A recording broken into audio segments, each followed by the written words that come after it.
नमस्कार दोस्तों, मैं राजेश आपका अपने YouTube channel learning SS with Rajesh में बहुत बहुत स्वागत करता हूं। डियर स्टूडेंट्स, जैसा कि आपको पता है कि एचटेट के फॉर्म अप्लाई होने जा रहे हैं। आई होप कि आपने अपना एचटेट का फॉर्म अप्लाई कर दिया होगा। मेरी तरफ से आप लोगों के लिए एक छोटा सा प्रयास, मैं इतना उपलब्धि प्राप्त एक व्याख्याता तो नहीं हूं, लेकिन मैं आप लोगों के लिए एक छोटा सा प्रयास करने जा रहा हूं। आई होप कि आपको ये प्रयास अच्छा लगेगा और आपको अपना एचटेट क्वालिफाई करने में मददगार साबित होगा। इसके लिए आज मैं अपने साइकोलॉजी के कुछ नोट्स लेकर आपके पास हाजिर हूं, ताकि आप साइकोलॉजी की तैयारी अच्छे से कर सकें। और मुझे पता है कि जिस स्टूडेंट की साइकोलॉजी पर पकड़ अच्छी होती है, वो एस्टेट पास करने में उसको मददगार साबित होती है। क्योंकि साइकोलॉजी एक ऐसा विषय है जिसमें रटा हुआ कुछ भी नहीं आता है, लेकिन कुछ चीजें हैं जो कि स्टैटिक रहती हैं। उनके लिए आज शुरुआती तौर पर मैं कुछ मनोवैज्ञानिकों के बारे में आज हम जिक्र करेंगे, जिससे सीधा यों का यों क्वेश्चन आपको एग्जाम में मिलेगा। आई होप कि आज की वीडियो आपको जरूर 1 मार्क्स दिलाएगी आपको एग्जाम में, एस्टेट एग्जाम में। चलिए शुरू करते हैं। सबसे पहले आज हम जानेंगे वुंट नाम के मनोवैज्ञानिक के बारे में, जिनकी पिक्चर आप देख रहे हैं पहले नंबर पर। तो आपको पता है कि जो वुंट है, उन्होंने पहली मनोवैज्ञानिक प्रयोगशाला की स्थापना की है। वुंट, जो कि वुंट जर्मनी के मनोवैज्ञानिक हैं। आपसे पहला प्रश्न यही पूछा जाएगा कि पहली मनोवैज्ञानिक प्रयोगशाला किसने स्थापित की? आप बताएंगे कि वुंट ने स्थापित की। और मनोवैज्ञानिक को चेतना के विज्ञान के रूप में परिभाषित किया। यानी वुंट का मानना है कि जो मनोविज्ञान है वो चेतना का विज्ञान है। कॉन्शियसनेस जो हमारी होती है उसका विज्ञान, अर्थात चेतना का अध्ययन करना मनोवैज्ञानिक में, यानी मनोविज्ञान साइकोलॉजी में शामिल है। ये कहा है वुंट ने। 2 क्वेश्चन हो गए हैं। सीधा क्वेश्चन मिलेगा कि मनोविज्ञान को चेतना के विज्ञान के रूप में किसने परिभाषित किया है? अब बताएंगे वुंट ने।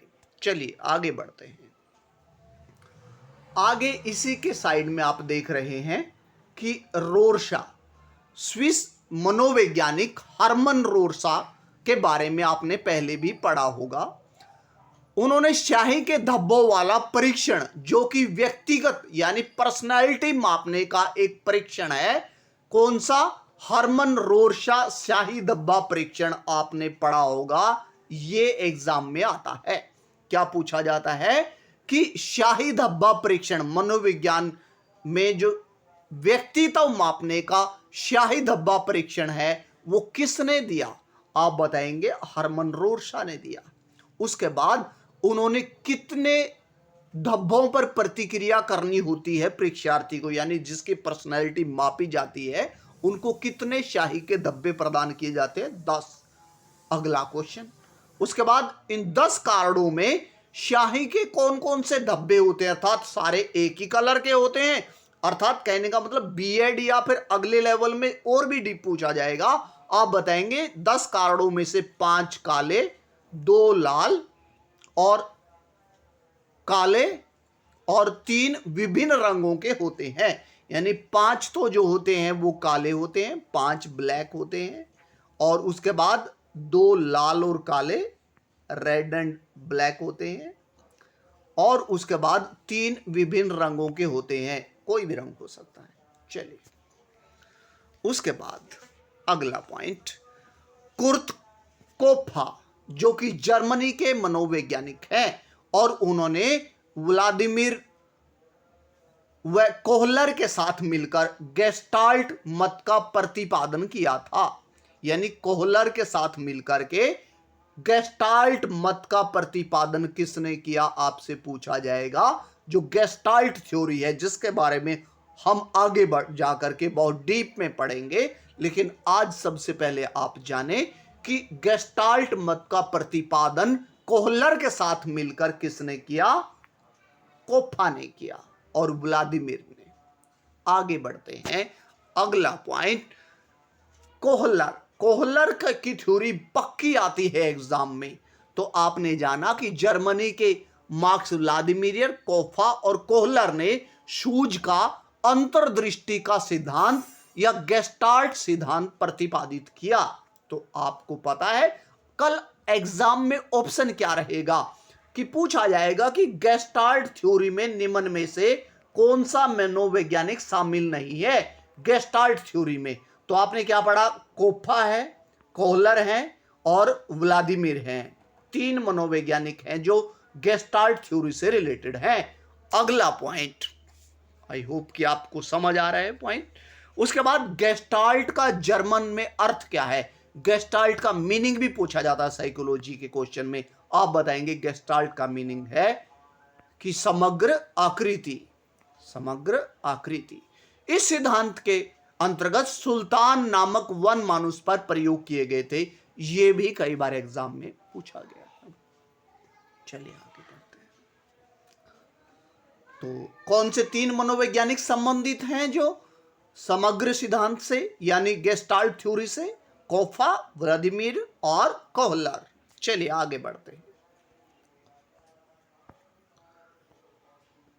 टर्मन, जब हम बुद्धि लब्धि यानी बुद्धि मापन के सिद्धांत पढ़ेंगे हम टर्मन की थ्योरी भी पढ़ेंगे। तो बुद्धि लब्धि यानी आईक्यू के संबंध में टर्मन ने सबसे पहले विचार किया। बुद्धि लब्धि यानी आईक्यू के संबंध में सबसे पहला विचार किसका है? टर्मन का पूछा जाता है। उन्होंने बुद्धि लब्धि के संबंध में निम्नलिखित सूत्र दिया। यह सूत्र भी कई बार एग्जाम में पूछा जाता है कि बुद्धि लब्धि मानसिक आयु बटे में वास्तविक आयु गुना 100। अब आप जानते ही होंगे कि मान लीजिए कि टीना की वास्तविक आयु 10 साल है, लेकिन उसकी मानसिक आयु यानी मानसिक आयु में वो 12 साल के बच्चों जैसा काम कर सकती है। अर्थात वो 12 साल के बच्चे जितना सोच सकते हैं वो उतना सोच सकती है। वो उसकी मानसिक आयु है।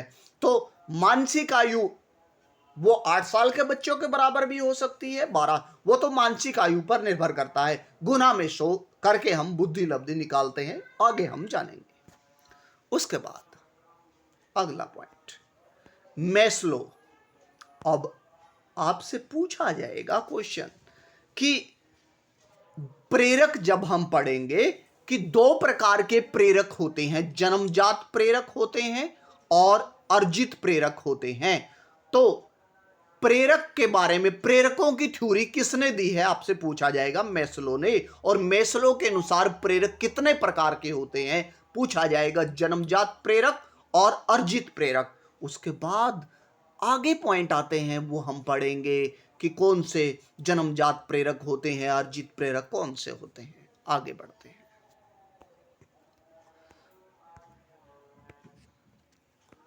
व्लादिमीर, जिसके बारे में अभी हमने गेस्टाल्ट थ्योरी में पढ़ा था कि गेस्टाल्ट संप्रदाय के प्रतिपादक कोफा और कोहलर के साथ मिलकर काम किया। किसने? वर्दीमीयर ने। चलिए आगे बढ़ते हैं। वर्दीमीयर। उसके बाद मैकडूल थ्योरी बहुत आती है। मनोविज्ञान की जीवित वस्तुओं के व्यवहार का विधायक विज्ञान क्या है? मैकडूल ने कहा है। मैकडूल ने क्या परिभाषा दी है? याद रखिएगा, मैकडूल ने परिभाषा दी है कि मनोविज्ञान क्या है? मनोविज्ञान जीवित वस्तुओं के व्यवहार का विधायक विज्ञान है, ये कहना है मैकडूल का। और मैकडूल ने और क्या कहा है? मैकडूल को मन ऊर्जा मनोविज्ञान का जनक माना जाता है। अब अगला पॉइंट आपसे पूछा जाएगा कि मन ऊर्जा मनोविज्ञान का जनक किसे माना जाता है? आप बताएंगे मैकडूल को माना जाता है।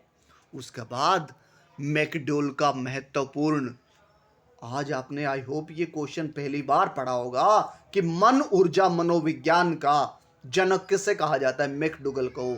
और मैकडूगल का महत्वपूर्ण योगदान मूल प्रवृत्ति का सिद्धांत रहा है। आपसे पूछा जाएगा कि मूल प्रवृत्ति का सिद्धांत के जनक कौन है? वो आप बताएंगे मैकडूगल हैं। उसके बाद मूल प्रवृत्ति क्या है उसके बारे में हम डीपली आगे जानेंगे जब हम थ्योरी करेंगे। जॉन डुवी के बारे में तो पक्का क्वेश्चन आता है एग्जाम में कि जॉन डुवी को जनतंत्रीय शिक्षा का सबसे बड़ा व्याख्याता माना जाता है। जनतंत्रीय और करके सीखने के सिद्धांत के प्रतिपादक रहे हैं, यानी लर्निंग बाय डूइंग के प्रतिपादक रहे हैं जॉन डुवी। और उसके बाद जॉन डुवी प्रयोजनवाद का समर्थक था। तो प्रयोजनवाद के समर्थक कौन हैं? जॉन डुवी हैं। आई होप कि आपको पता चल गया होगा या पहले से पता होगा। चलिए आगे बढ़ते हैं।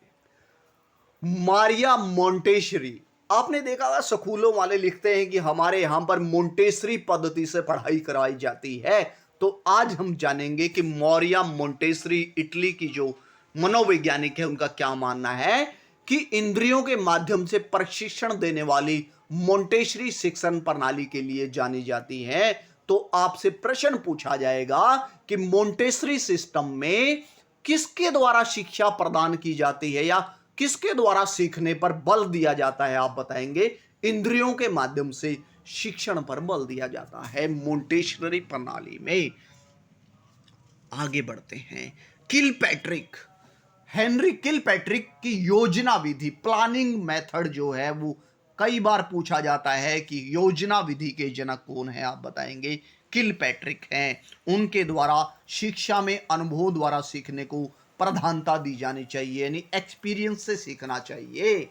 बच्चा जितना एक्सपीरियंस से सीख जाता है ना, किलपैट्रिक का मानना है किसी चीज से नहीं सीखता है। उनके अनुसार मानना है कि बच्चा अगर उंगली जला रहा है तो जलाने दो, सीखेगा, इससे जलती भी है। यानी अनुभव के द्वारा व्यक्ति जितना सीखता है ना, बताने से नहीं सीखेगा। अगर हम बताएंगे कि बच्चे का नहीं बेटा इससे हाथ जल जाएगा, नहीं मानेगा।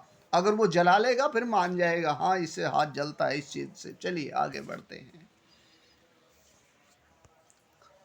इवान पावलोव, पेट्रोविच पावलोव की थ्योरी हम पढ़ेंगे कि शास्त्रीय अनुबंधन, क्लासिकल थ्योरी, बिल्कुल, यानी एग्जाम सेटिंग करने वाली, यानी एग्जामिनर का मन पसंदीदा साइकोलॉजी का पॉइंट, पावलोव की शास्त्रीय अनुबंधन, क्लासिकल कंडीशन थ्योरी कई बार पूछी जाती, सीधा ही पूछा जाता है सबसे पहले। उसके बाद ये भी पूछ लिया जाता है कि पावलोव ने किस पर इसका परीक्षण किया था? आप बताएंगे। कुत्ते पर इसका प्रयोग किया था।